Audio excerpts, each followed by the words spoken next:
On Season 1, we took a look at a staple World War I plane that was brought back to Ithaca.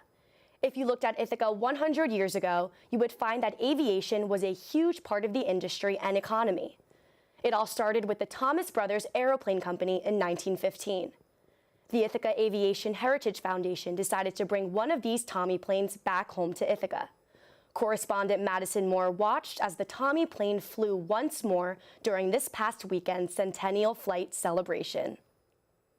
It took 8 years for this 100-year-old plane to take flight once again. That is a Thomas Moore's S-4B Scout trainer flying in the same city it was originally built in, Ithaca, New York.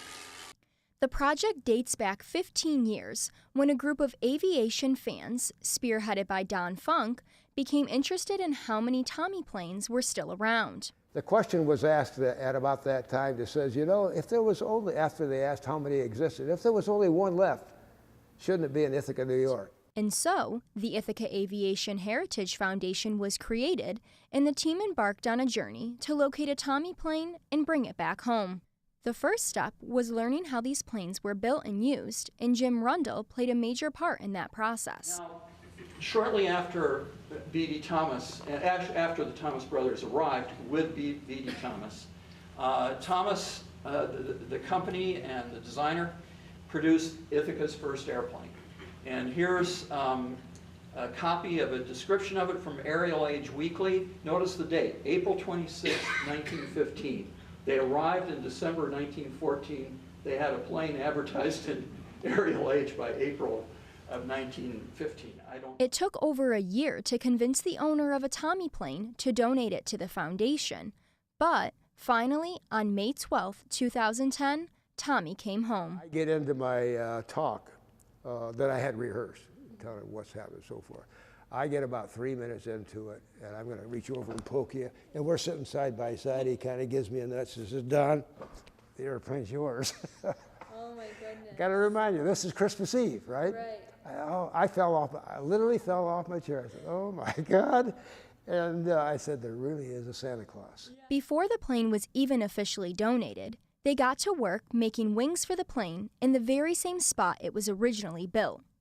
The team soon realized they had a lot more work on their hands than they expected.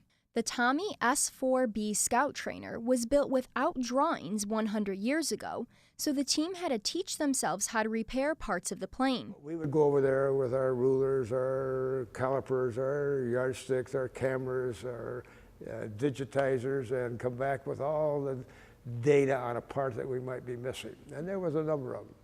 Over 50 volunteers worked on restoring the plane over the years, spanning across 3 generations of helpers. We wanted to involve 3 generations, starting with the old guys like me, Right. our sons and daughters, and their sons and daughters.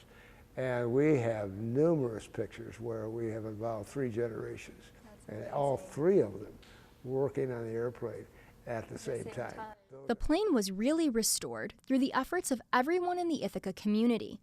Countless community members and businesses chipped in their time, money, and resources to get the Tommy plane back to its flying condition.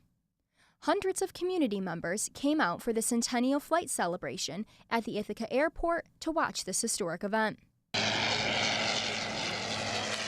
The plane flew for about 15 minutes by veteran pilot Ken Cassins, who said it felt good to be the one behind the rotary engine. It's a different type of airplane. They're old airplanes, and they're not very stable, so you have to fly them all the time. The restored plane will be housed in the new Tompkins Center for History and Culture right on the Ithaca Commons for everyone to see. I'm hoping that this goes into the museum and stays there for another 100 years, and then somebody, crazy people like us, will say, you know, we ought to fly that again. Right, another 100 years. And I'm going to be up there, maybe down there, maybe hopefully up there, saying, yeah, do it. Yeah. You know? Thank you for watching. We'll see you next time.